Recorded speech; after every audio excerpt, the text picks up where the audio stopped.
Shalom rekan-rekan sekalian. Ya, ini bersyukur saya mewakili Kiai Kim Tong. Kemarin beberapa minggu yang lalu dikontak oleh Pak Irwan untuk share beberapa pergerakan, beberapa pelayanan yang dikerjakan di remaja. Jadi saya baru masuk pelayanan ini tahun ketiga, jadi masih newbie, masih amatir. Jadi mungkin ini hanya share apa yang dilakukan dan memang tahun ini dipercayakan untuk megang Departemen Remaja di Geyok Kim Tong. Jadi mungkin ini saya bakal tampilkan share screen dari saya. Sini juga di forum ini ada penginjil Yohanita, ada penginjil Randy Gunawan dan teman-teman yang lain yang lebih senior gitu ya. Dan saya boleh share sedikit dari apa yang dilakukan oleh kami di pelayanan. Sebentar. Ya ini Departemen Remaja, saya sedikit introduksi. Jadi karena kami di Geyok Im Tong, sistemnya mungkin agak berbeda dengan beberapa gereja. Saya sedikit menjelaskan 2 menit pertama. Jadi di Geyok Im Tong ini kami menggunakan sistem sentralisasi, di mana Pendeta Agus Gunawan selaku Ketua Umum, lalu ada 4 jalur, dan kami langsung di jalur gereja. Ada saya dan tim departemen dari remaja, dari 3 departemen yang ada bersama dengan Ketua Pilar, dan juga Pendeta Hengki selaku Ketua Jalur 1. Lalu alur komunikasi bersama Ketua Pooling, Gembala Lokasi, dan Ketua Divisi. Jadi ini selama ini dilakukan, baik sebelum pandemik maupun sekarang selama pandemik ini, bahkan nanti. Jadi selama flow komunikasi kurang lebih ini, jadi lokasi-lokasi yang ada di Geyok Im Tong di Jawa Barat, Bandung, Cianjur, Garut, Jakarta, Surabaya, Bali, Makassar, Jogja, Batam, Singapura, dan LA. Jadi kurang lebih alur interaksinya seperti ini, dan ya bersyukur kalau di akhir tahun kemarin kami boleh rebranding. Jadi ketika dipercayakan bersama dengan tim Departemen Remaja boleh membangun komunitas ini, mewakili lokasi-lokasi yang ada di seluruh pelayanan remaja Geyok Im Tong. Dan ini terbentuklah 3 platform untuk yang media sosial di luar dari yang kami pakai untuk koordinasi. Jadi ada Instagram, Line, dan juga YouTube. Nah, ini kurang lebih profile, hanya menjelaskan sedikit aja introduksi apa yang kami gumulkan selama setengah tahun terakhir bersama dengan tim Departemen Remaja. Di akhir tahun 2019 di-launchinglah bersama-sama dengan tim dari Departemen Remaja dengan hashtagnya Race for Him, dengan relasi dengan Tuhan, diri sendiri, dan juga komunitas. Nah, kurang lebih sebelum pandemik ada 23 lokasi. Saya mewakili departemen juga melayani teman-teman ini semua, berkoordinasi dengan para ketua-ketua 31 ibadah, dan rata-rata kehadiran ini sebelum pandemik kemarin. Jadi dan ada 19 ketua divisi di 23 lokasi. Jadi ada 4 lokasi yang memang ditangani oleh diaken atau penatua, dan ada 386 pengurus aktif. Nah, di dalam masa pandemik ini ada beberapa adjustment yang kami lakukan di dalam ministry setelah pandemik ini, dalam masa pandemik ini. Yang pertama, sistem komunikasi memang akhirnya berputar jadi online, karena kita lihat dengan adanya masa pandemik ini, semua mau nggak mau online, dan memang ada cukup banyak gitu ya, awal-awal agak kerepotan, karena kami harus menyesuaikan masa pandemik ini, ada banyak rapat via Zoom dan sebagainya, dari departemen, pilar, lokasi, BPH, dan sebagainya. Jadi ini awal-awal masa adaptasi yang nggak mudah buat kami pribadi gitu ya, di departemen maupun pelayanan lokasi. Lalu budget resmi tahunan mau nggak mau non-aktif, jadi raker yang dari tahun 2019 yang sudah dipakai berjalan baik sampai bulan Maret tengah. Lalu karena pandemik dan semua berubah online, jadi budget yang sudah disiapkan yang berjalan non-aktif untuk semua divisi termasuk remaja. Jadi sistemnya pengajuan budget baru untuk selama masa pandemik ini. Lalu menunda, membatalkan event, project, movement beberapa. Harusnya di bulan-bulan ini ada camp nasional sekitar 800 orang dari Jawa Barat dan luar untuk gabung di Bandung. Ini juga kami tunda, batalkan ke tahun depan. Lalu ada recording, editing, ini yang dilakukan mingguan berkaitan dengan Sunday service, mulai dari pre-production sampai post-production. Ini setiap minggu dan ada evaluasinya.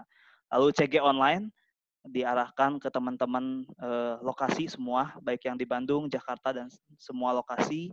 Lalu challenge, ada yang sifatnya terpusat dari sinode levelnya departemen maupun juga langsung ke lokasi-lokasi. Ada webinar yang dilakukan, pastoral counseling online, adjustment seperti ini yang akhirnya berjalan secara new normal gitu ya dalam masa pandemik ini. Lalu juga pelayanan diakonia Philadelphia untuk mendukung mereka yang membutuhkan, khususnya teman-teman remaja yang naik studi ke tingkat yang lebih tinggi, lalu mereka yang membutuhkan budget di tengah-tengah tantangan challenge kita berkaitan dengan pandemi ini, banyak orang tua yang nggak dapat pekerjaan. Jadi ini pelayanan-pelayanan yang rata-rata rutin dilakukan dan adjustment awal gitu ya. Jadi ini tim departemen dan kurang lebih itu yang rutin dilakukan, tim stok, lalu mengundang beberapa rekan-rekan untuk sharing di IG, lalu juga proses recording di beberapa tempat, lalu berkaitan dengan CG online dan sebagainya. Nextnya berkaitan dengan ministry itu sendiri, memang ada awal-awal pelayanan cukup gelisah gitu ya. Tapi ternyata ada satu pribadi, ada satu anak remaja yang di satu kota yang dilayani oleh satu ketua divisi sharing ke kami, ke saya khususnya, di mana justru di dalam masa pandemi ini dengan adanya katekisasi online gitu ya, yang tadinya nggak bisa nanya sekarang jadi banyak nanya, dan itu jadi penginjilan pribadi diteguhkan sebelum nanti ketika new normal boleh dibaptis di GI gitu. Jadi memang baptis diri, dan jadi momen di mana penginjilan pribadi, lalu konseling pastoral. Jadi saya juga main sama teman-teman remaja ya, mau nggak mau jadi belajar main escape room, masukin Rina ke grup lain yang ada, teman-teman yang mungkin udah coba Gartic, lalu kemarin penginjil Mia udah sempat sharing juga di grup gitu ya, beberapa icebreaker atau ide-ide games yang ada, dan berkembangnya ide-ide pengembangan pelayanan gitu ya, mulai dari Instagram, YouTube maupun lain, dan mengembang ke beberapa lokasi yang ada. Karena ini sifatnya sentralisasi, jadi kami departemen mewadahi 21 lokasi lebih, dan ini cover challenge yang dilakukan di antar lokasi, lalu challenge antar lokasi, gathering PCG dan sebagainya. Intinya memang struggle antara work from home atau ministry from home itu sendiri. Jadi apa ya, kayak kami seperti hamba Tuhan, karena ini nanti proses rotasi ya cukup struggle di sini. Tapi dalam pelayanan tempat tinggal yang lebih struggle. Jadi beberapa teman-teman yang single ini dipindahkan gitu ya. Jadi nggak berkumpul jadi satu yang di Bandung, tapi dipindah-pindah untuk mencegah. Jadi ada banyak pencegahan untuk penyebaran COVID ini. Jadi jadwal pelayanan pun berubah, lalu sistem pelayanan pun berubah. Nah, challenge-nya ada beberapa yang saya lihat dan kami lihat dari departemen untuk GI sendiri. Pertama, budget berkaitan dengan kuota maupun juga berkaitan dengan budget pengembangan pelayanan itu sendiri. Jadi penyesuaian pasti terjadi dan cukup struggle dalam hal ini integrasi kegiatan. Ada banyak yang akhirnya non budget dan memaksimalkan teknologi yang ada, media sosial yang ada. SDM yang pasti terkuras, kurang lebih kami tim departemen 20 orang yang akhirnya bantu manajemen semua pelayanan bersama dengan ketua divisi. Karena mau nggak mau dengan sistem hari ini, satu ibadah untuk semua lokasi gitu ya. Jadi untuk 1.300 orang dalam satu ibadah itu, dan ya mau nggak mau di Bandung lah pusatnya untuk recording, CG dan sebagainya, mengembangkan beberapa pelayanan yang ada.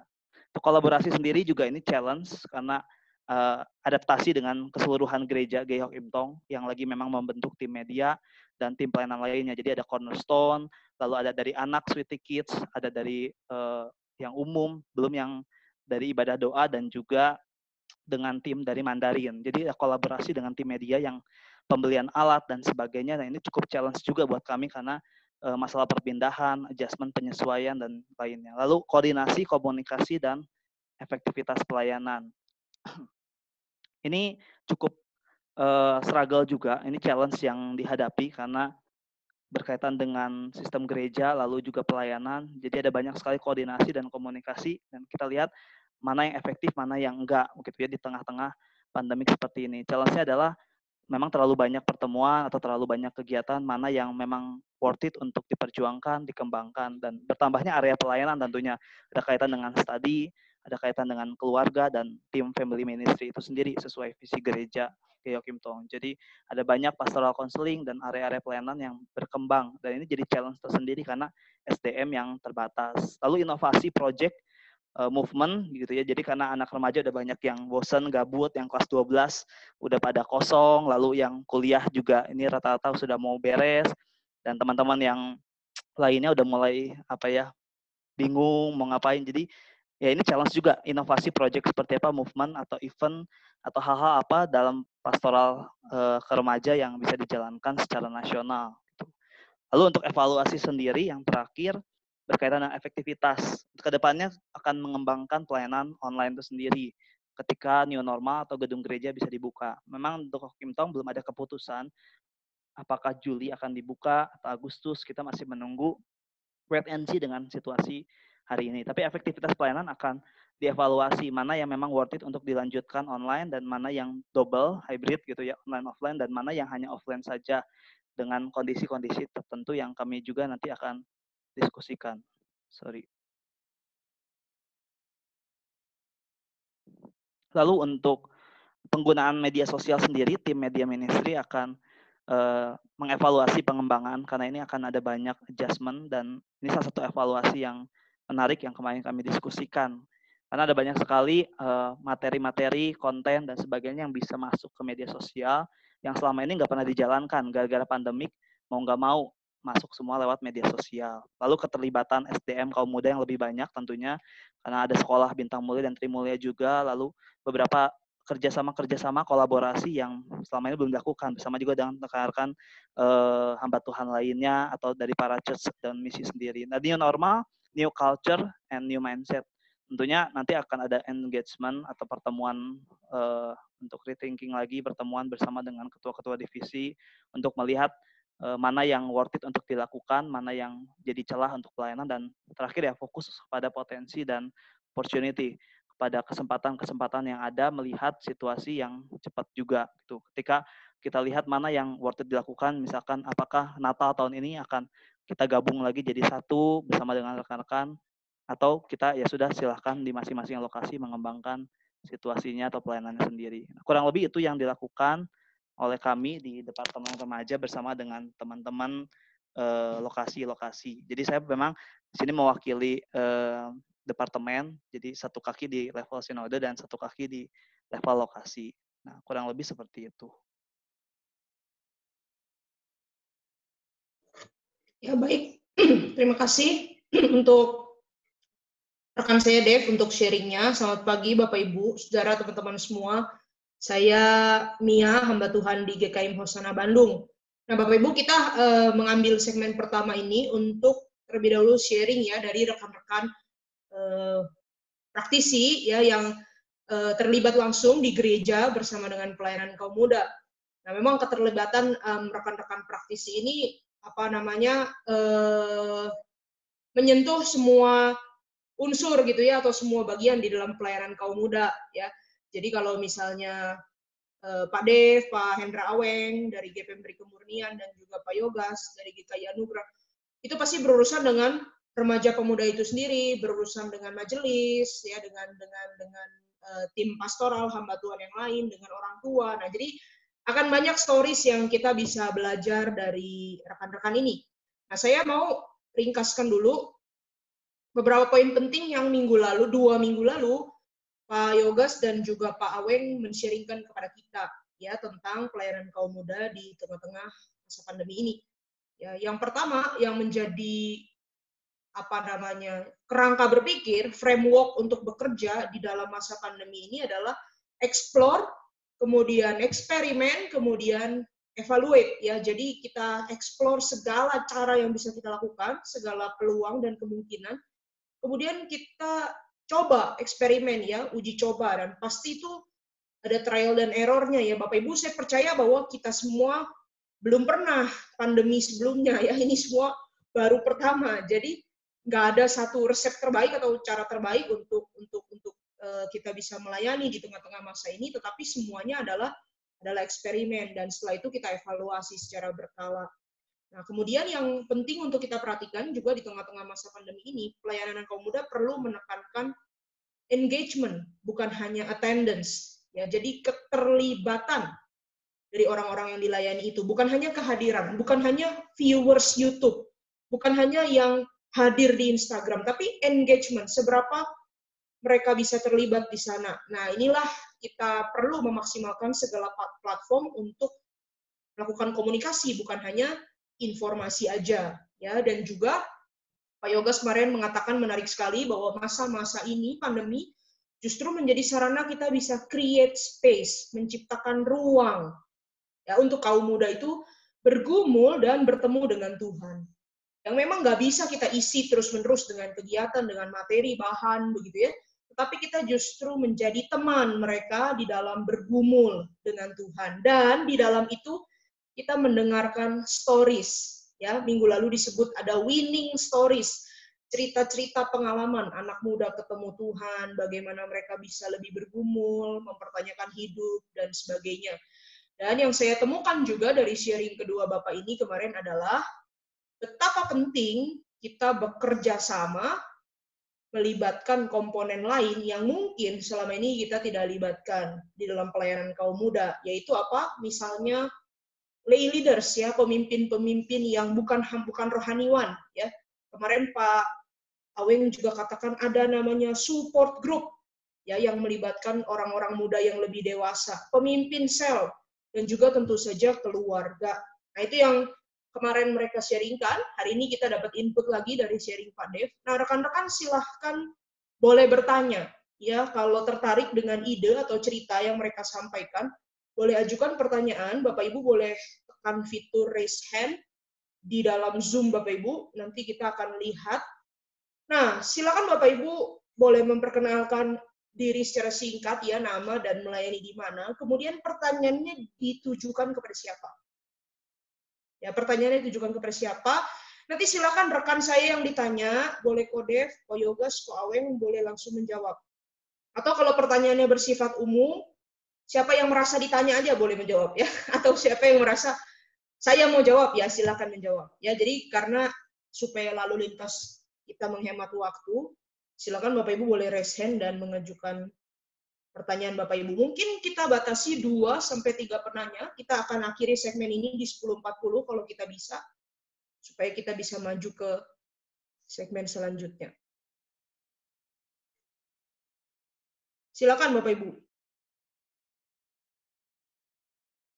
Ini kalau nggak ada yang raise hand ini antara sudah jelas semua atau bingung semua atau semuanya lagi tinggalkan Zoom-nya.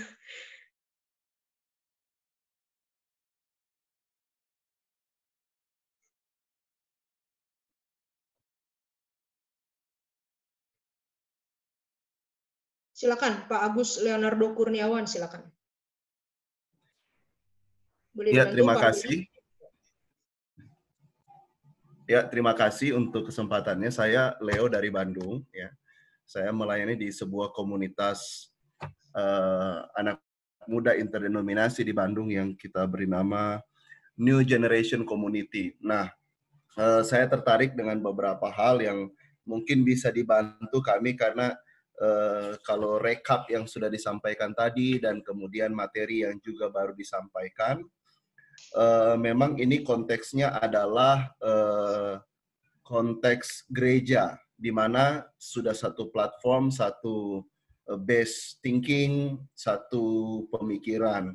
Nah, mungkin ada trik atau bukan trik ya, mungkin ada challenge untuk kita bagaimana menarik ini dalam konsep yang lebih luas, misalnya interdenominational community. Ini bukan gereja, ini komunitas. Nah, menarik sekali tadi misalnya rekap tadi misalnya tentang lay leaders, ya, bagaimana melibatkan pemimpin awam. Nah, sementara di kami memang hampir semua pemimpin itu adalah awam, ya, yang berbasis hamba Tuhan.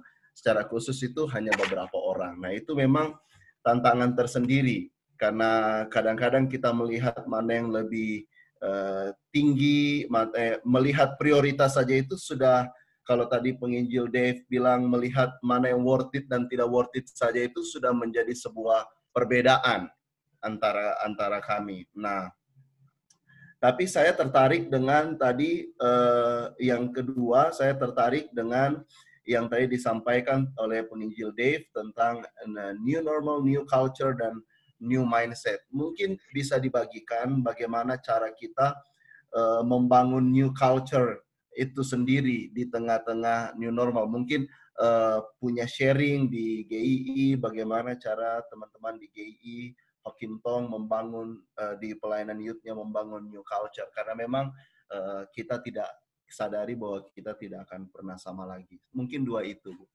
Thank you.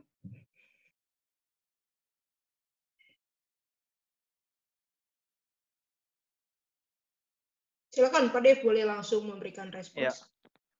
Ya, thank you, Pak. Mungkin memang konteks pelayanan gereja yang saya gumulkan dalam 3 tahun ini gitu ya, karena saya juga full time di gereja. Cuman memang mungkin ini bisa kaitan dan teman-teman rekan-rekan lain, Pak Yogas dan Pak Hendra bisa tambahkan juga. Kalau memang untuk kaitan dengan pemimpin awam di kami memang mengandalkan diaken dan penatua gitu ya. Jadi positifnya memang banyak karena mereka juga ada yang punya anak masih remaja, jadi mereka bisa adjustment dengan kita yang full timer di pelayanan kaum muda.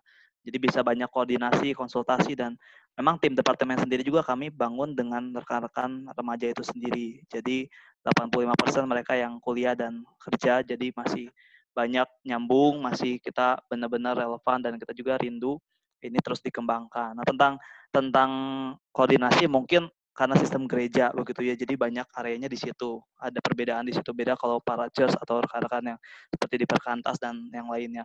Kalau untuk new culture, nanti new normal dan new mindset, memang kita lagi terus pikirin beberapa hal. Pertama, karena di kami sistemnya pakai 5 pilar gitu ya. Kalau penyembahan atau ibadah, memang banyak akan fokus di pengembangan ibadah itu sendiri, worship itu. Mungkin ada rencana satu lokasi dari 20 sekian lokasi itu, satu lokasi akan disiapkan live streaming di situ. Jadi teman-teman yang di luar pun bisa ngikutin dari YouTube Rise Generation itu.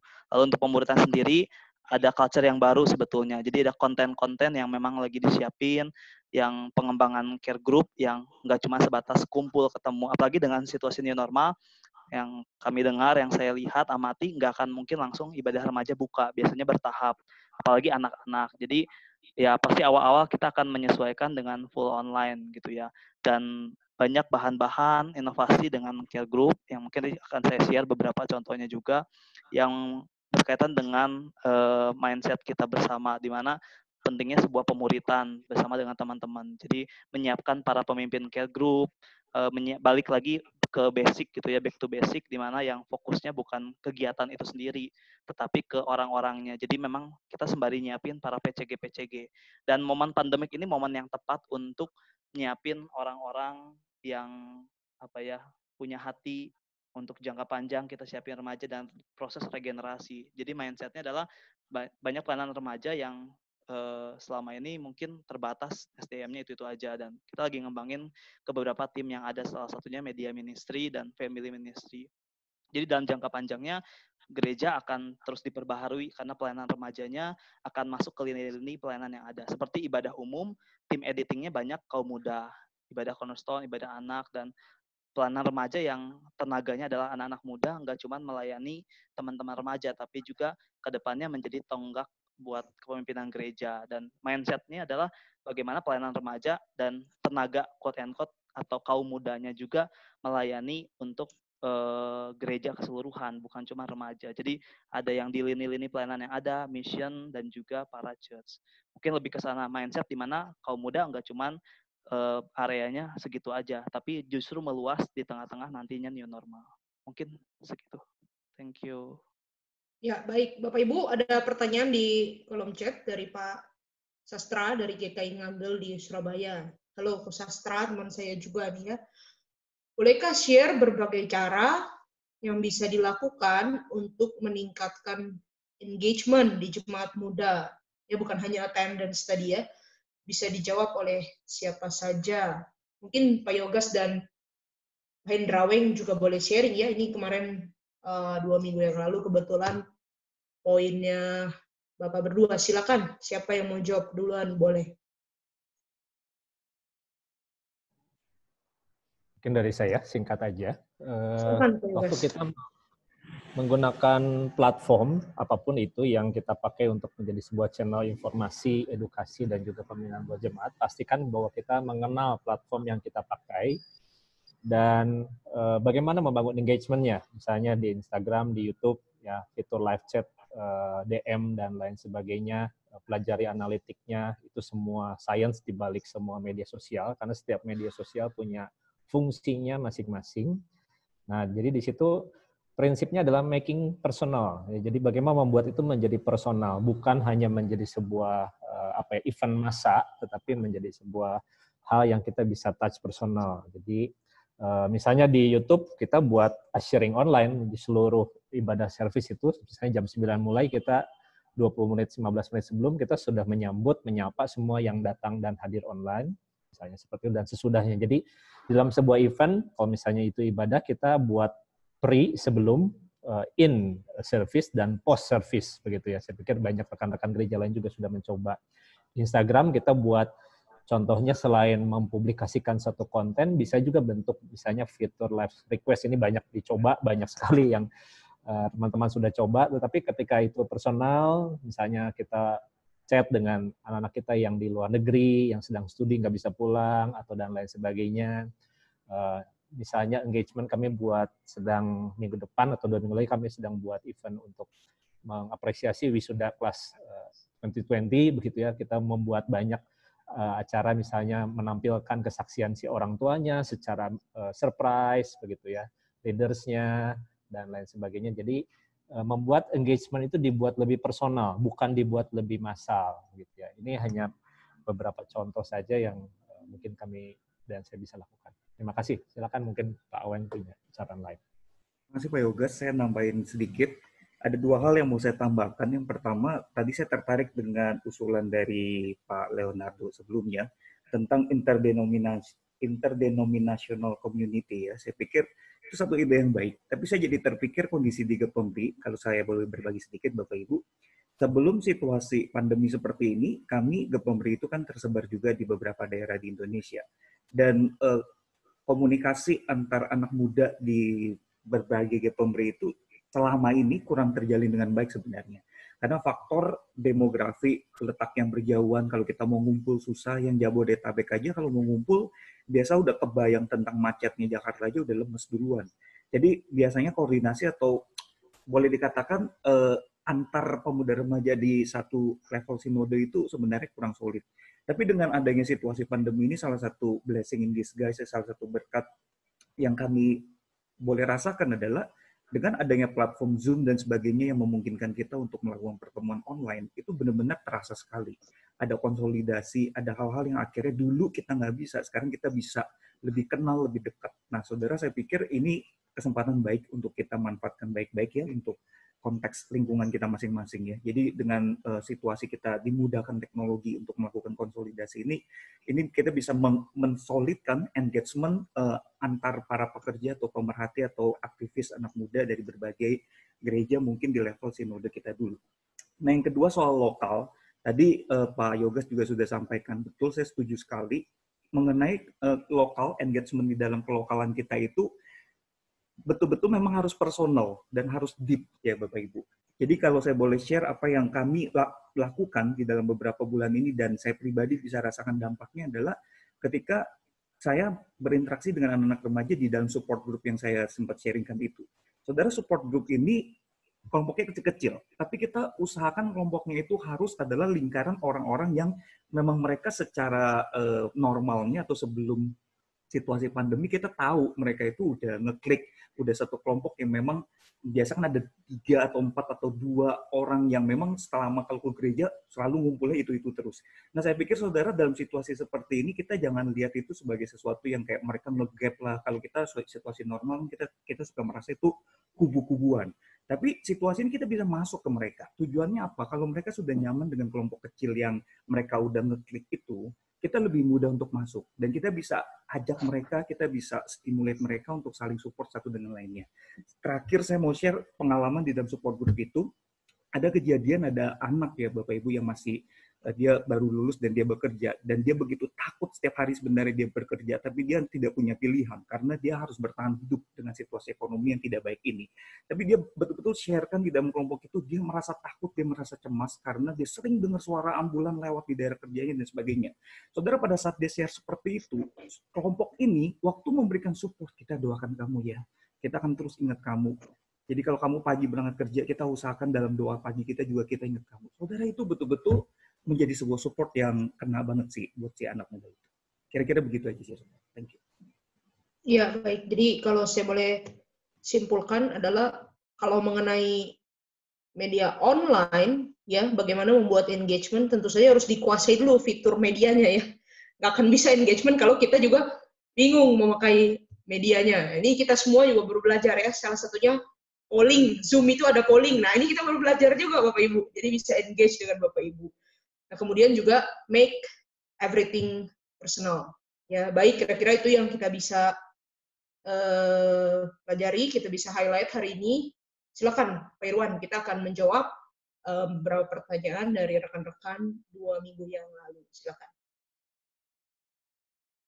Bapak Ibu, kalau misalnya masih ada pertanyaan yang kita nggak bisa bahas sekarang, nggak apa-apa. Bapak Ibu boleh masukkan dulu di kolom chat.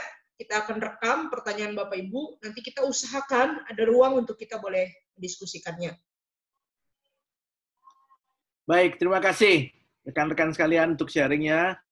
Saudara, andai kata waktunya cukup panjang, saya sebenarnya berharap bisa mengundang lebih banyak lagi rekan-rekan yang terlibat dalam pelayanan kaum muda. Mungkin juga ada di antara kita di sini untuk bisa men-sharingkan, saudara. Karena pengalaman kita dalam pelayanan kaum muda itu sendiri adalah kekayaan yang Tuhan berikan, yang Tuhan titipkan kepada kita, sehingga kita bisa saling bertukar pengalaman, bertukar pikiran, bertukar penelitian di dalam wadah yang seperti ini, saudara. Saya merindukan ke depan kita boleh lebih banyak lagi para pelaku pelayanan kaum muda bisa punya wadah untuk bisa saling komunikasi, saling sharing, sehingga kita bisa memperkaya tanpa perlu trial and error sendirian, tetapi kita boleh belajar dari apa yang orang lain lakukan dan evaluasi di dalam pelayanannya. Baik, saudara, tema kelas kita ini adalah menggagas pelayanan kaum muda di tengah krisis dan sesudahnya. Boleh ditampilkan slide-nya, panitia. Saudara, kami mengharapkan tema tersebut dapat dicapai selain dengan mendengarkan presentasi dari para pelaku pelayanan kaum muda di lapangan, seperti yang baru saja kita ikuti, juga melalui 3 macam pembahasan materi, saudara. Nah, yang pertama adalah melalui observasi pelayanan kaum muda, sebagaimana telah disampaikan pada materi 2 minggu yang lalu. Nah, saudara, kami mengharapkan pembahasan ini bisa menolong kita mengenali dan memetakan konteks permasalahan pelayanan kaum muda selama ini. Jadi idenya, saudara, kalau kita bisa melihat atau memetakan permasalahan yang ada dari pelayanan kaum muda, kita dapat memperhatikannya supaya yang pertama, boleh lanjutkan next, kita boleh tidak mengulang lagi ketika menggagas sesuatu yang baru, ketika itu adalah sesuatu yang keliru, sesuatu yang salah, saudara. Jadi kalau kita mengobservasi, kita sudah memetakan permasalahannya, kita lihat ada yang keliru, saudara, kita mengharapkan waktu menggagas sesuatu yang baru, kita tidak mengulangnya. Atau setidaknya yang kedua, kita juga dapat lebih fokus dalam mengalamatkan gagasan kita yang baru tersebut. Jadi kita benar-benar menjawab masalah yang sesungguhnya, masalah yang sebenarnya. Kita menggaruk di tempat yang memang gatal, saudara, bukan di tempat yang lain. Nah, saudara, 2 minggu yang lalu saya mengajak saudara melihat 5 hal yang saya rangkumkan sebagai observasi pelayanan kaum muda, khususnya dalam konteks kita di Indonesia. Saudara, 5 hal ini belum tentu meliputi semua gambaran dan kondisi atau potret dari pelayanan kaum muda. Itu sebabnya saya undang rekan-rekan sekalian untuk juga berpartisipasi bersama, sehingga kita dapat memetakannya dengan lebih tepat, saudara. Masukan-masukan saudara yang saudara bisa alamatkan lewat media chat yang ada, juga akan sangat baik bagi kita sekalian. Tetapi setidaknya, dari 5 hal ini, saudara, melalui polling kita yang lakukan 2 minggu yang lalu, kelima hal ini memang tergambar juga dalam pelayanan kaum muda para peserta yang hadir 2 minggu yang lalu.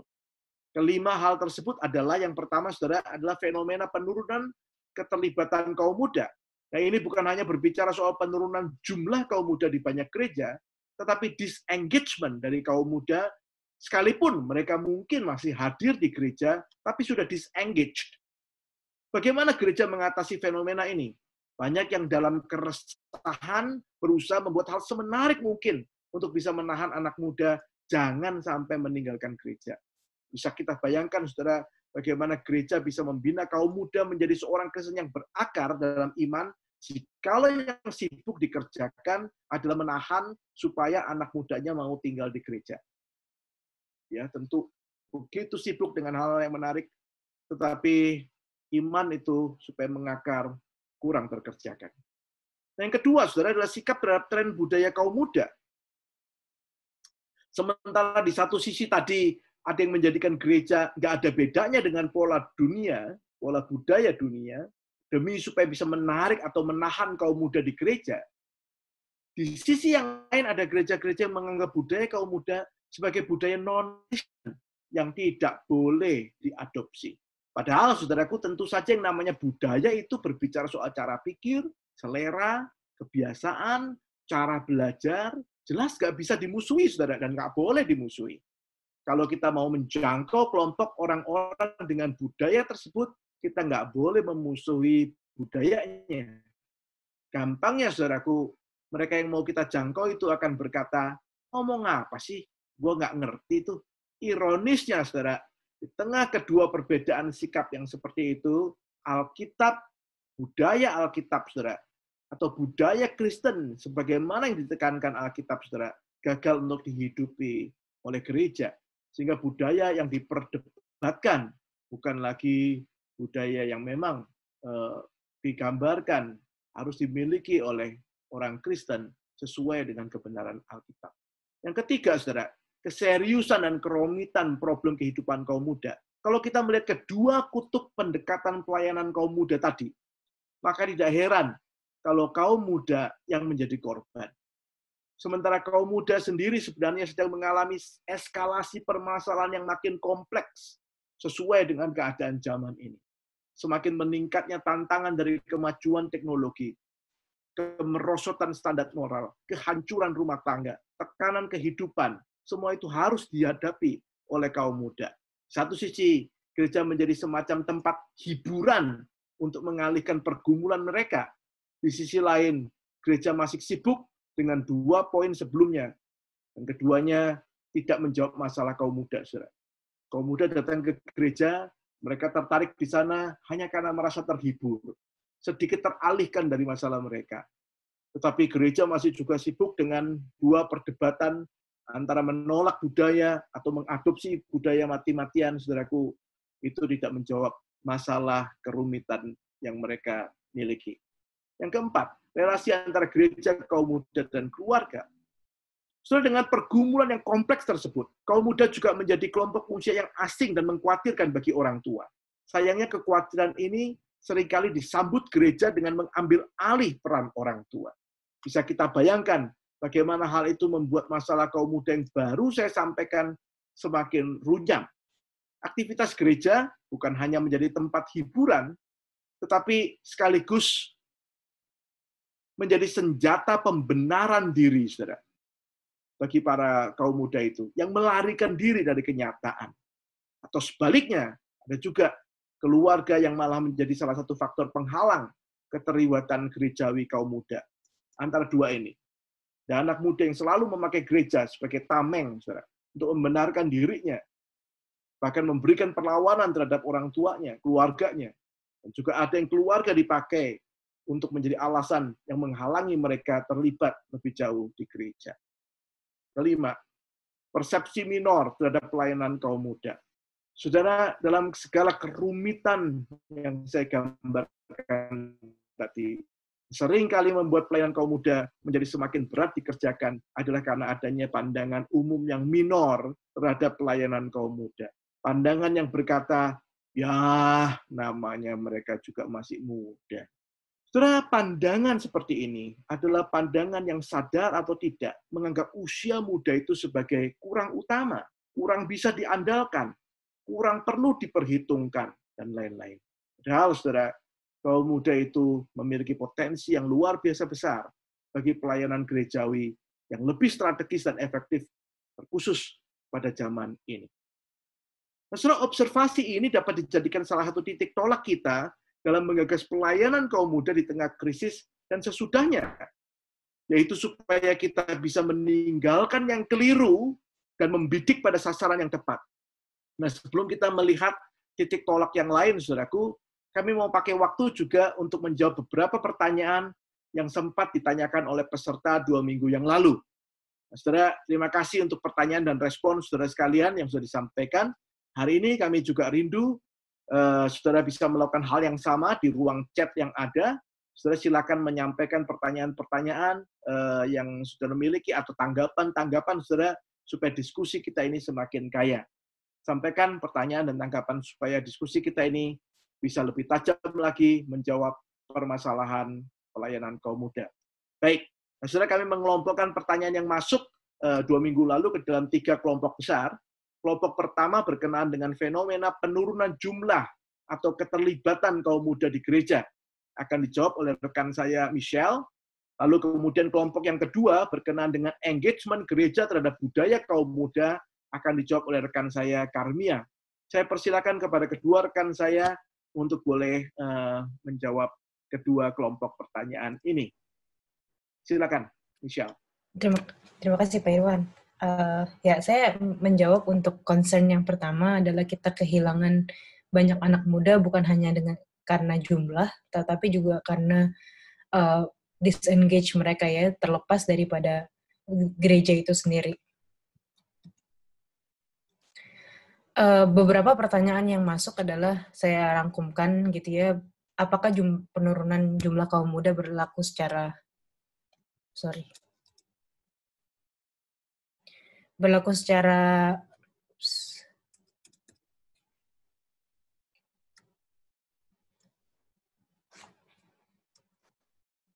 sebentar ya.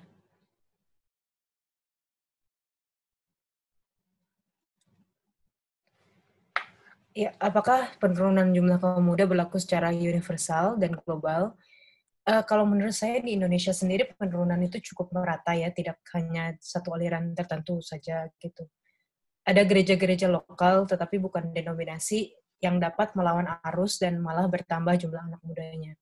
Kalau di skala global di Indonesia sendiri kekristenan itu peningkatannya adalah 1,27%, sedangkan population growth-nya itu 1,2%. Jadi cukup meningkatnya cukup ada signifikansi 0,07% dari kekristenan sendiri itu berkembang. Tetapi kalau kita melihat beberapa agama lain begitu, Islam sendiri itu meningkatnya cukup pesat ya, Hindu juga begitu. Tetapi agnostik itu udah mulai turun. Ini secara di dunia. Ini skala global itu di dunia. Nah, kita juga melihat bahwa ada terjadinya shift pertumbuhan kekristenan dari barat ke timur, utara ke selatan, sehingga negara-negara yang ada di timur dan selatan seperti Asia, Afrika dan Latin Amerika itu mulai bertumbuh kekristenannya. Kita melihat bahwa ada satu peluang besar untuk penjangkauan kepada anak muda. Nah, apakah pelayanan kaum muda pernah mengalami peningkatan secara kuantitas? Saya ajak kita melihat untuk 3 fase pelayanan kaum muda di negara barat. Fase pertama 1800-an awal itu adalah fase misional di mana ditandai oleh banyak orang-orang muda yang join Kristenan. Fase kedua gereja mulai masuk ke dalam atau melayani ke dalam, ada discipleship, nurture education kepada anak-anak yang sudah masuk. Dan fase ketiga itu adalah neo-misional, yaitu di mana kita juga didorong lagi untuk kita boleh keluar menjangkau anak-anak muda yang belum masuk ke gereja. Di Indonesia sendiri, itu kita melihat beberapa waktu lalu, mungkin 30 tahun, 40 tahun lalu, itu banyaknya KKR, sekolah-sekolah Kristen, seminari, perkantas, dan urban ministry itu meningkatkan jumlah pelayanan atau meningkatkan kaum muda yang terlibat di kekristenan atau di gereja atau di para church begitu. Nah, kenapa ada terjadi seperti ini, saudara-saudara? Yang pertama saya ingin kita melihat untuk ada 4 kuadran ya, ada kekristenan, ada orang Kristen, ada Kristen yang bosan, ada orang yang sangat sama sekali tertutup terhadap kekristenan dan ada yang mencari. Nah, dulu ketika mungkin zaman-zaman misional, mereka itu adalah orang-orang Kristen dan orang-orang yang mencari. Sehingga untuk mereka engage di dalam gereja atau di dalam para church itu mereka sangat-sangat tertarik. Tetapi sekarang itu bergeser ya, saudara-saudara. Jadi banyak orang anak-anak muda sekarang tuh malah jadi bosan dan close terhadap gospel itu sendiri. Apa faktor-faktor gereja konvensional ditinggalkan? Kalau menurut saya ini dari pengalaman saya sendiri dan pengalaman orang lain yang cerita ke saya, itu adalah kurangnya engagement dengan keseluruhan gereja. Merasa tidak dilibatkan, tidak didukung. Terus tidak punya relasi yang bermakna dengan orang dewasa. Seperti yang tadi juga dikatakan oleh Pak Irwan, adanya persepsi minor yang kurang welcome terhadap kaum muda. Lalu yang dua terakhir itu adalah yang minor, tidak terlalu penting, itu adalah khotbah atau liturgi yang membosankan atau terlalu lama, atau lokasi tempat ibadah yang lebih sulit diakses daripada gereja lain. Nah, bagaimana solusi terhadap penurunan jumlah? Apa faktor-faktor yang membuat gereja bertumbuh? Saudara, saya tidak ingin memfokuskan kita semua pada hal-hal praktis apa yang kita bisa lakukan. Tetapi bagaimana kita juga bisa untuk melihat apa yang kita bisa,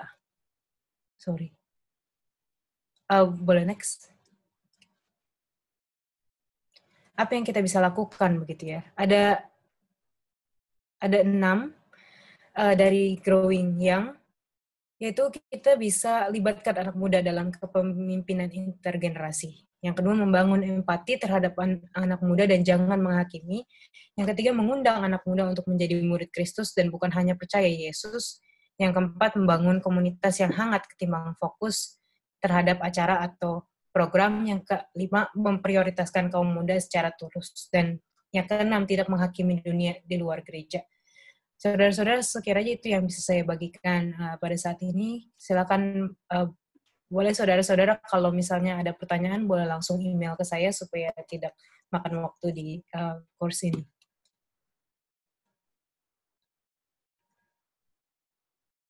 Ya, baik. Saya lanjutkan, Bapak Ibu. Saya mau address pertanyaan yang 2 minggu lalu masuk di kolom chat tentang engagement atau interaksi antara gereja dengan budaya kaum muda, tadi ya youth culture. Nah ini yang dimaksud dengan budaya ini misalnya sederhananya adalah hal-hal tren yang sedang dibicarakan, dilihat, diakses, dipakai oleh rekan-rekan kaum muda. Misalnya tadi juga ada pertanyaan di chat ya, mengulangi pertanyaan 2 minggu lalu. Bagaimana kalau kita bermain games misalnya di gereja? Ya, kalau bikin acara games sejauh mana gitu ya?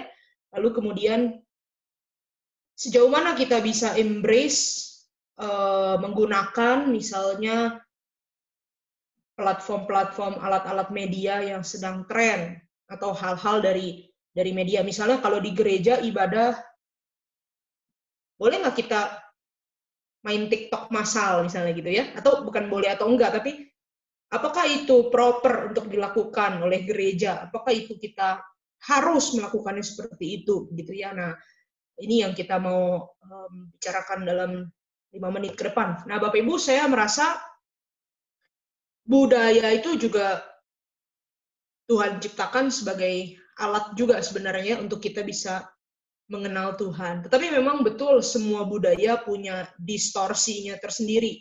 Semua budaya punya ketidaksempurnaannya sendiri. Bahkan bisa juga ada pengaruh ya keterbatasan kita sebagai manusia begitu ya, pengaruh dosa di dalam budaya itu. Sehingga ini akan selalu menjadi tension sejauh mana kita bisa menerima budaya, mengembrace budaya khususnya youth culture. Nah, kalau misalnya Bapak Ibu ya, saya percaya segala sesuatu itu, budaya itu bisa kita gunakan untuk katakanlah pintu masuk begitu ya, untuk kita menyampaikan message yang penting, message yang harus ada di dalam pelayanan kita. Tapi di sisi lain juga saya kurang setuju kalau kita katakanlah misalnya games gitu ya, kita menggunakan games untuk bikin anak muda tertarik misalnya ya, untuk ikut persekutuan kita atau untuk dengar khotbah di awal-awal ada games. Tapi kalau cuma sebatas itu, nah bagi saya itu jadi nggak seru juga gitu ya. Jadi anak mudanya jadi nggak mau. Bahkan kalau kita hanya gunakan games, media sebagai pintu masuk, sebagai tempelan di depan, itu nantinya malah mereka akan merasa kayak ditipu gitu ya. Wah, ternyata cuma awal-awal doang yang menyenangkan, sisa-sisanya sama aja, dan udah kayak gitu mereka nggak mau ikutan lagi. karena merasa dibohongi. Ya, jadi saya merasa bahkan mungkin bukan hanya sebagai pintu masuk, tapi juga bisa menjadi sarana untuk menyampaikan pesan itu sendiri. Sarana untuk menyampaikan pesan itu sendiri. Tapi yang perlu diwaspadai adalah tentu saja kita tidak memasukkan semua budaya ini sampai menutupi pesannya. Ya, saya percaya bahwa di dalam setiap pelayanan kaum muda, setiap pertemuan, setiap kesempatan khotbah, ada pesan utama yang harus selalu kita beritakan, yaitu apa? The Gospel, Injil, Tuhan Yesus, kasih Yesus. Nah, itu yang nggak boleh ketutup, Bapak Ibu. Itu yang harus selalu terdengar. Bahkan kalau saya mungkin agak ekstrim sedikit ya, harus verbal, harus mereka dengar secara proclamation ya, secara kita yang menyatakannya gitu, tentang berita Injil, kasih Tuhan, kebaikan Tuhan, penyertaan Tuhan. Itu kita sampaikan. Nah, media atau budaya itu menjadi cara untuk menyampaikannya. Nah, dan juga memang bagaimana caranya kalau begitu? Ya caranya ya kalau menurut saya kita juga harus up to date juga Bapak Ibu dengan budaya-budaya itu ya. Misalnya kayak yang baru-baru ini kan bukan boneka itu ya, KKI ya. Nah itu menarik sekali, kita bisa diskusi. Apakah manusia itu misalnya ya, apakah Tuhan ciptakan manusia itu menjadi bonekanya Tuhan? Ternyata enggak loh, kita juga bukan boneka, bukan hanya KKI yang bukan boneka. Contohnya seperti itu ya, ini bisa diskusi lebih panjang lagi. Nah jadi kita bisa menggunakan budaya itu untuk kemudian membaca pesan Tuhan, justru membaca cerita tentang Tuhan. Bagaimana kita melihat Tuhan dari kacamata budaya. Kira-kira itu yang bisa saya sampaikan. Kalau misalnya secara praktis, misalnya kita kan selalu berkejar dengan waktu. Ya, misalnya contoh, persekutuan 1 jam. Ya tentu saja kita proporsi waktu dengan baik. Ya, nggak akan pakai 40 menit misalnya untuk main game selalu. Dan kita nggak melakukan apa-apa, nggak ada engagement di sana. Saya juga nggak tahu, di dalam bermain games misalnya, seberapa dalam kita bisa mengenal rekan-rekan itu. Kalau porsinya besar ya berarti baik gitu. Tapi kalau main tanpa pengenalan, ya itu kan nanti kita akan jatuh lagi ke dalam attendance tanpa engagement. Nah, itu yang mau kita hindari. Ya kira-kira itu yang bisa saya sharingkan. Pak Irwan, silakan. Baik, terima kasih Nia dan Michelle ya. Nah, saudara, pertanyaan di kelompok yang ketiga adalah berkenaan dengan peran gereja dan keterlibatan keluarga, saudara.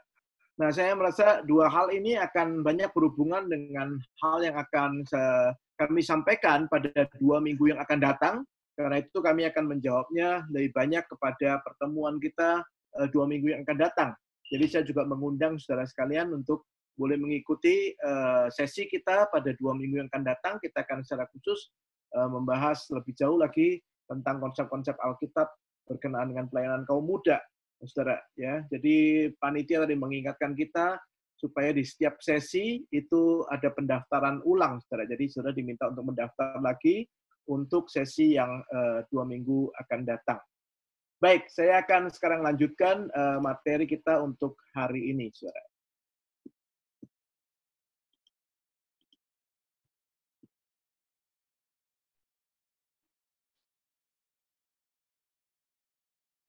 Setelah kita akan melanjutkan lagi pembahasan kita untuk menggagas pelayanan kaum muda di masa krisis dan sesudahnya. Itu tema kita, saudara. Nah, tadi saya mengatakan titik tolak pertama adalah memperhatikan observasi pelayanan kaum muda sehingga bisa menghindari kekeliruan dan fokus pada permasalahan yang tepat. Itu tujuannya. Saya harap tadi pemaparan kita memetakan tentang permasalahan pelayanan kaum muda boleh menolong kita, saudara, supaya tidak mengulang kekeliruan, dan kita perlu lebih fokus pada sasaran yang tepat, apa permasalahan yang sebenarnya perlu dijawab di dalam pelayanan kaum muda. Nah, yang kedua, saudara, adalah dengan memperhatikan karakteristik keunikan dari kelompok yang kita layani. Nah, 2 minggu yang lalu rekan saya Michelle sudah membahas hal ini dengan baik sekali, saudara. Saya akan nanti melanjutkan sedikit pada sesi hari ini tentang karakteristik kaum muda ini.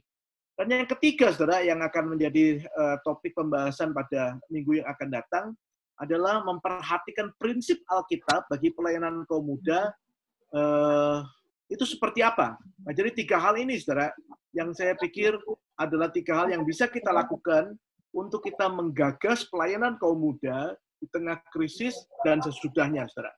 Kita petakan permasalahannya, lalu kita mempelajari karakteristik dari kelompok yang akan kita layani ini, dan apa sebenarnya yang Alkitab sudah berikan sebagai rambu-rambu, sebagai prinsip-prinsip penting di dalam pelayanan yang bisa kita terapkan dalam pelayanan kaum muda.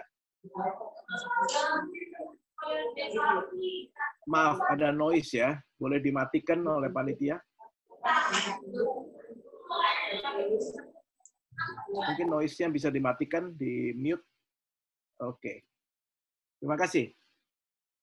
Nah, saudara, 2 minggu yang lalu, rekan saya Michelle mengajak kita melihat 2 kelompok usia yang digolongkan sebagai kaum muda, saudara. Yaitu usia remaja atau adolescent dan pemuda atau young adult, saudara. 2 kelompok ini punya karakteristik masing-masing yang kemarin di-sharingkan oleh Michelle, yang banyak bertumpu pada pendekatan psikologis atau teori perkembangan, saudaraku. Kita akan lihat bersama ya yang 2 minggu lalu sudah dibagikan. Di usia remaja, yaitu usia 13-18 tahun, biasanya mereka itu memiliki karakteristik pergumulan. Mereka bergumul dengan identitas mereka. Pertanyaan, siapa saya? Apakah saya berharga? Dari mana saya tahu? Dan seterusnya. Atau pertanyaan tentang otonomi. Apakah saya bisa memutuskan sendiri? Apakah keputusan saya itu bermakna, berarti? Ya, dan pergumulan belonging atau pergumulan kepemilikan, saudara. Di mana saya merasa dimiliki? Di mana tempat yang saya merasa paling nyaman? Karena mereka memiliki saya.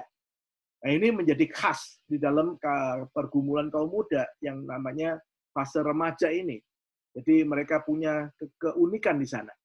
Nah, sedangkan di dalam pemuda atau young adult, kemarin Michelle juga sudah mengajak kita melihat beberapa hal ini. Misalnya, ini kelanjutan dari pergumulan identitas dari usia remaja, di usia kaum muda mereka melanjutkannya dan bahkan mencapai satu puncaknya, saudara. Tapi di sisi yang lain, kaum muda atau pemuda ini, young adult ini juga memiliki pergumulan dengan ketidakstabilan. Karena dalam perjalanan kehidupan mereka ada banyak perubahan, saudara ya. Putus cinta, pindah, harus memilih jurusan, harus memilih karir, apakah karir itu sesuai dengan jurusan yang ditekuni, dan seterusnya, dan seterusnya. Ada begitu banyak perubahan yang terjadi sehingga menimbulkan ketidakstabilan. Mereka juga dikenal dengan karakteristik yang self-focus, kurang bisa concern kepada yang lain karena mereka memang sedang meniti jalur karir itu, mereka sedang meniti jalur kehidupan mereka itu, mereka lebih ingin memfokuskan ke sana, mengejar cita-cita mereka, dan seterusnya. Lalu ada perasaan di tengah, jadi mereka antara masih kecil, anak-anak, tetapi juga sudah dituntut lebih dewasa dibandingkan dengan orang-orang yang di bawah mereka. Jadi perasaan itu nih, perasaan tanggung itu. Tapi mereka juga punya optimisme berikut dengan berbagai macam kesempatan yang terbuka di depan mereka. Nah, ini 2 minggu lalu kita telah melihatnya. Nah, yang minggu ini, saudaraku, saya ingin ajak kita melihat adalah yang secara khusus, saudara, mendidik generasi yang zaman sekarang ini. Jadi kalau saudara melihat tadi ya, kaum muda ya, dari remaja dan pemuda, itu kira-kira yang paling besar populasinya adalah di satu generasi yang disebut atau yang sekarang ini dikenal dengan nama Gen Z ya, yang lahir kira-kira saudara mulai tahun 95 sebenarnya ya, sampai tahun 2000-an atau 97 gitu ya. Sampai sebenarnya bisa berjalan terus ya. Tapi kemudian di tahun 2012 atau 2015 mulai muncul satu generasi yang lain yang diperkenalkan, yang namanya generasi atau sering disebut dengan nama generasi Alpha itu ya. Nah, saudara, jadi pada sesi ini saya ingin mengajak kita melihat sedikit tentang generasi Z ini dengan teori generasi yang mendasarinya.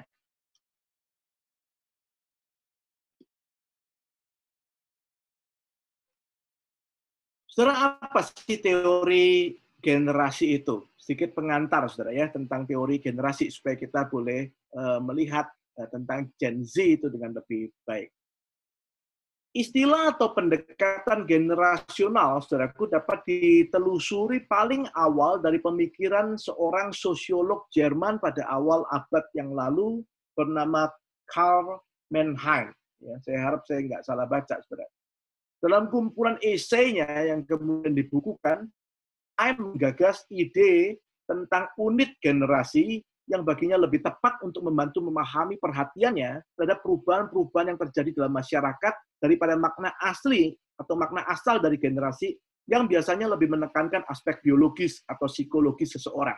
Jadi biasanya orang memakai istilah generasi itu berkaitan dengan aspek biologis, aspek psikologis perkembangan seseorang, tetapi Mannheim ingin mengajak melihat kepada generational unit, yaitu di dalam konteks masyarakat, saudara, sebagai satu generasi.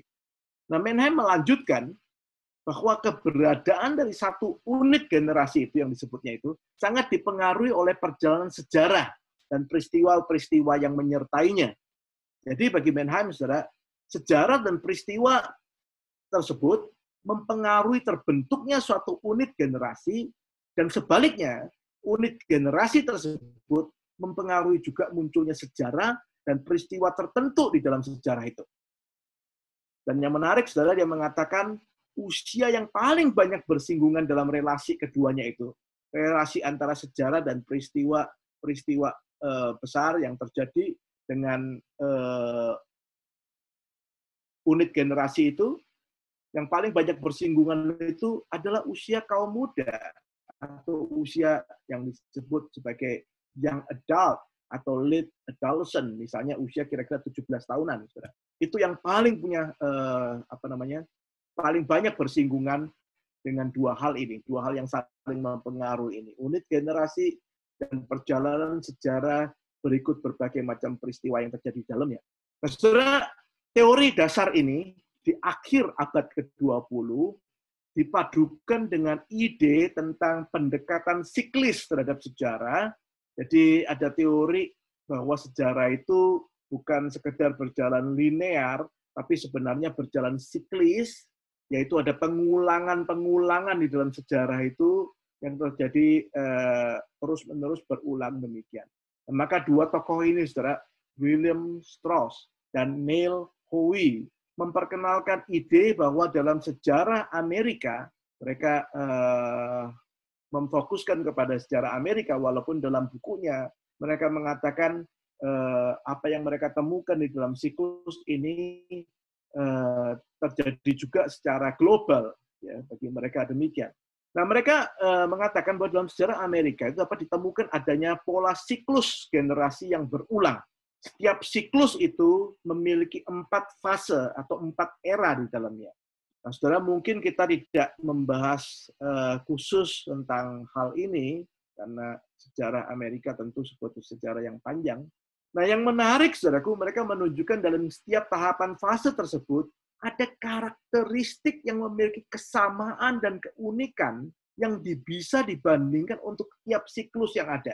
Jadi misalnya tiap siklus pertama, 100 tahun pertama, 100 tahun kedua, 100 tahun ketiga, dan seterusnya. Di tiap siklus ini ada fase-fasenya yang jika tiap fase, misalnya fase pertama dari siklus pertama, kedua, ketiga, keempat, dibandingkan, ada keunikan, ada kemiripan-kemiripan yang ditemukan. Ya, itu yang menjadi concern mereka. Khususnya adalah karena unit generasi itu memberikan respons, nah ini memakai teorinya Mannheim tadi ya, memberikan respons terhadap konteks sosial yang terjadi di dalamnya, yang terjadi pada waktu itu. Jadi siklus itu terjadinya juga karena ada respons terhadap konteks sosial yang ada, saudara. Nah, kira-kira idenya seperti itu. Nah, singkatnya, saudaraku, mereka memberi nama siklus yang sekarang ini, yaitu 100 tahun yang mereka sedang berjalan itu, yang waktu mereka ada itu, yaitu mulai tahun 1943 ya, sebagai the millennial cycle atau siklus milenial. Itu istilah yang mereka berikan, saudara. Waktu mereka menulis buku mereka, sebenarnya the millennial cycle itu baru sampai di fase yang ketiga dari siklus itu, saudara. Yang mereka beri nama fase yang ketiga itu generasi milenial. Mereka masih belum baru memprediksi ada generasi yang keempat atau ada fase yang keempat dari siklus milenial itu, tapi mereka belum memberi nama sebenarnya. Nah, saudara, 4 fase ini yang sekarang kalau di banyak buku yang kita baca atau banyak artikel yang kita baca, masing-masing diberi nama misalnya The Boomer Generation atau Gen, lalu kemudian ada Gen X, Gen Y, Gen Z.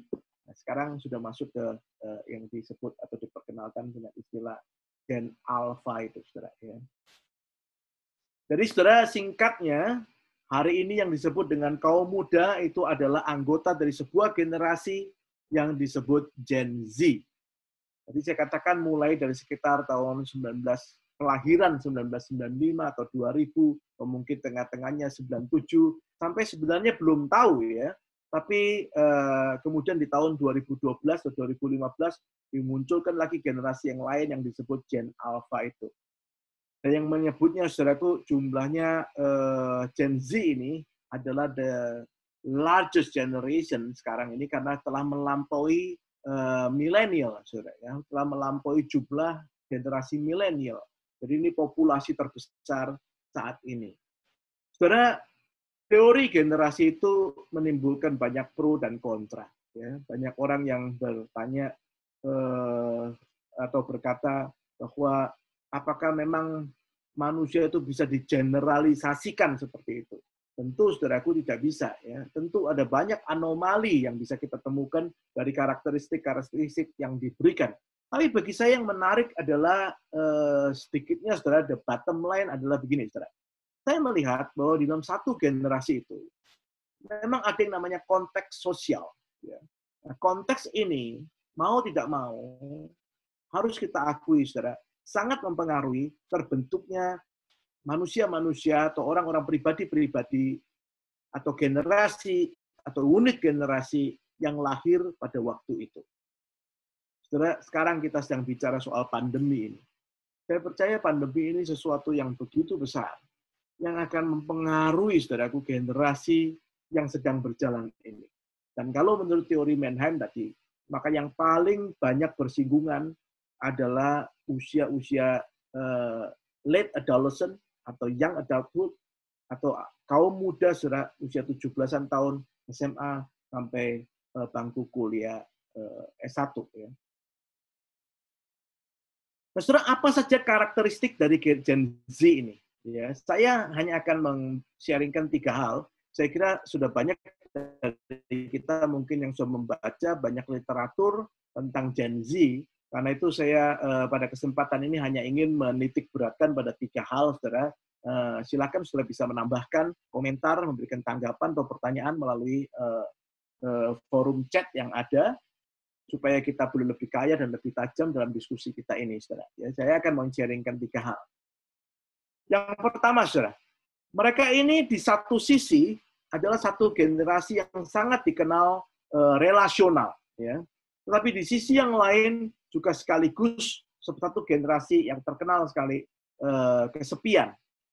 Mereka sejak lahir mengalami dan menikmati percepatan dan perluasan yang luar biasa dari koneksitas manusia dengan sesamanya melalui kemajuan teknologi informasi dan komunikasi, termasuk akses terhadap pengetahuan dan informasi, saudara. Jadi ibaratnya, kalau anak muda dulu itu koneksinya paling teman sekolah, teman gereja, teman kursus, atau teman les.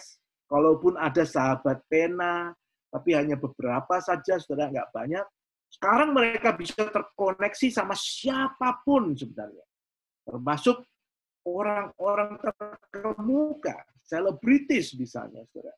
Dengan relasi yang begitu luas, mereka justru sering dikenali atau sering didengar keluhannya sebagai generasi yang kesepian.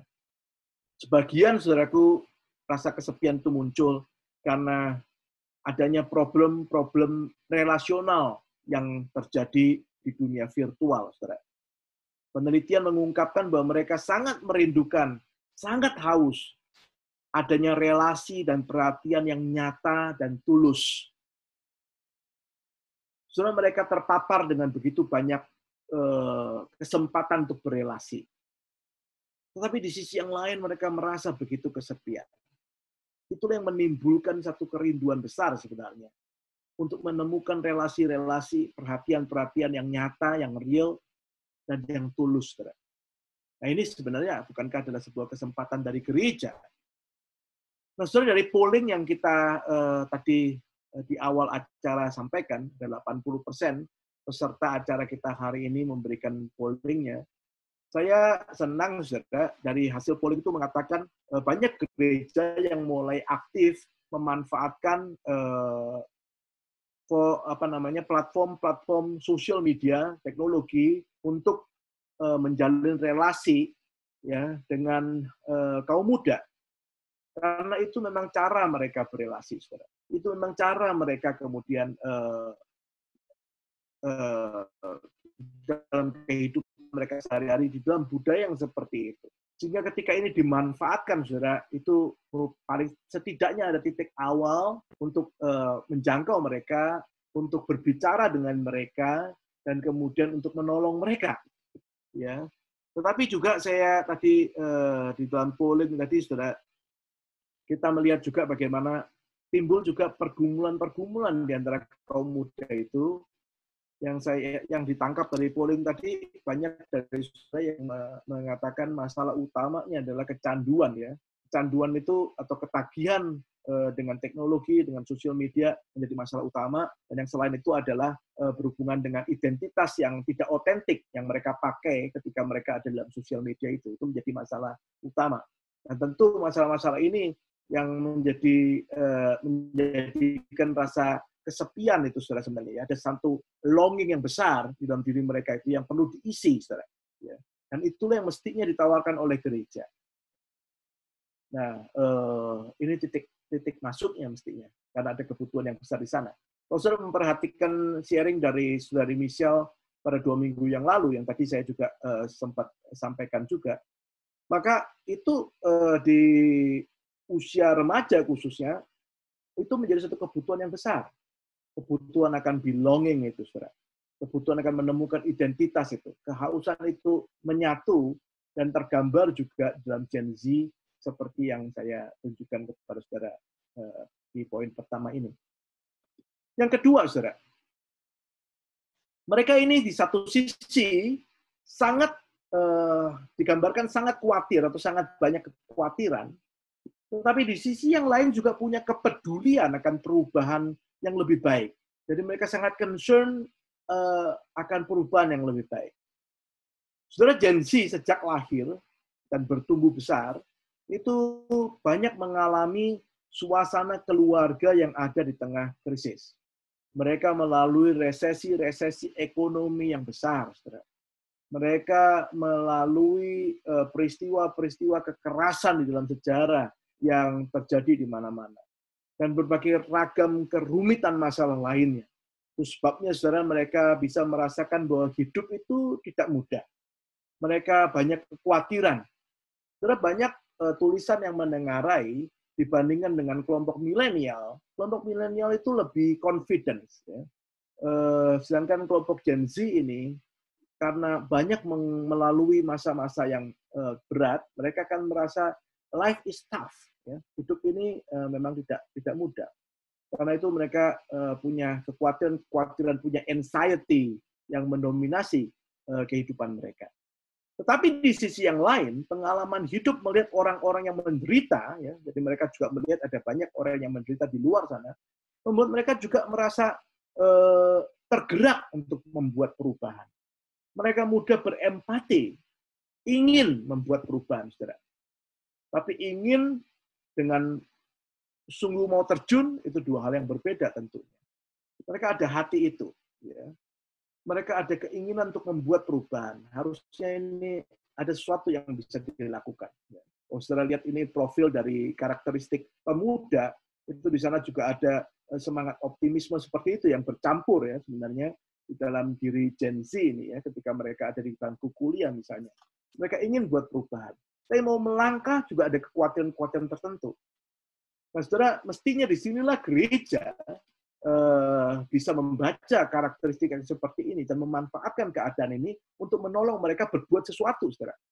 Bagaimana gereja bisa menjawab masalah anxiety mereka, yang tentu gereja punya jawabannya, bukan?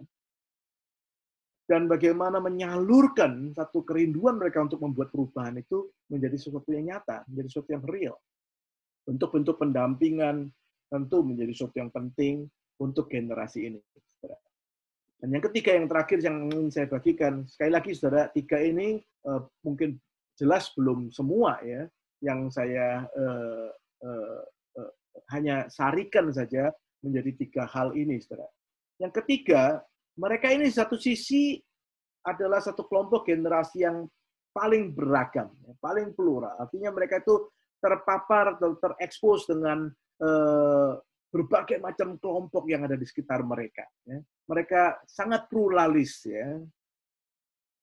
Tetapi di sisi yang lain juga mereka adalah pribadi-pribadi yang lebih berusaha untuk mencari posisi aman yang jauh dari konflik. Gelombang besar globalisasi dan dampak dari media membukakan berbagai realita, pilihan, worldviews, berbagai filosofi kepercayaan di hadapan mereka. Mereka sangat akrab dengan keragaman ini. Seorang penulis Twiggy, saudaraku, mengatakan diversity is an everyday norm for Gen Z, and tolerance is their value. Diversity, keragaman itu adalah norma tiap-tiap hari bagi generasi Z ini.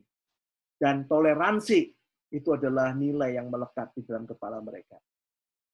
Tapi saudara, di sisi yang lain mereka juga adalah kelompok yang menghindari konflik. Jadi kalau sampai ada buku atau ada pandangan yang mengatakan semakin banyaknya kelompok the nuns itu ya, yang kalau disuruh memilih agama itu mengatakan saya nggak pilih apa-apa. Saya duga, saudaraku, adalah faktor ini juga terbesar ya. Karena mereka mengamati daripada muncul konflik, lebih baik tidak berpihak apa-apa. Dan saudara, bagaimana menolong anak muda dengan karakteristik yang seperti ini? Bagaimana gereja berbicara tentang standar absolut daripada kebenaran kepada anak-anak atau kepada kaum muda generasi yang seperti ini? Ini mestinya menjadi concern kita sekalian. Nah, saudara, dengan mengamati karakteristik orang-orang yang kita layani, ya, tadi saya katakan, kalau melalui teori psikologi, teori perkembangan, kita melihat ada karakteristik pergumulan tertentu. Melalui teori generasi, kita juga diajak melihat satu generasi yang khusus dengan keunikan-keunikannya juga, ya, yang kita pelajari dari Gen Z ini. Maka saudara, kita bisa menggagas pelayanan kaum muda pada masa krisis dan sesudahnya dengan lebih tepat, karena kita mengenali siapa yang kita layani. Saudara, Paulus mengatakan kita melayani bukan seperti seorang petinju yang memukul angin, tetapi kita harus sungguh-sungguh melihat benar apa yang menjadi panggilan kita itu. Kita tempatkan Tuhan di mana, kita memahami dengan tepat konteksnya, sehingga kita bisa melayani dengan baik. Sekali lagi, saudara, apa yang saya sharingkan ini masih sebagian kecil. Saya membagikan beberapa sumber yang bisa kita jadikan acuan untuk memahami lebih banyak tentang Gen Z ini. Ya. Baik, jadi sekali lagi, saudara, tema kita menggagas pelayanan kaum muda di tengah krisis dan sesudahnya. Ada 3 hal yang saya ajak kita melihat untuk bisa menggagas pelayanan kaum muda di masa depan, yaitu dengan mengobservasi pelayanan kaum muda yang sudah kita jalani, melihat apa yang keliru supaya nggak diulang, supaya melihat permasalahan yang lebih tepat, sehingga kita boleh tepat sasaran. Lalu kita juga belajar tentang karakteristik orang yang kita layani, jadi kita boleh menyediakan pelayanan kepada mereka yang lebih tepat. Dan yang terakhir adalah kita juga mau melihat apa yang firman Tuhan, kebenaran yang kekal yang Tuhan anugerahkan kepada kita itu berikan kepada kita sebagai koridor, saudara, sebagai prinsip-prinsip penting yang harus kita perhatikan ketika kita menggagas satu pelayanan, khususnya pelayanan kepada kaum muda yang sesuai dengan prinsip Alkitab.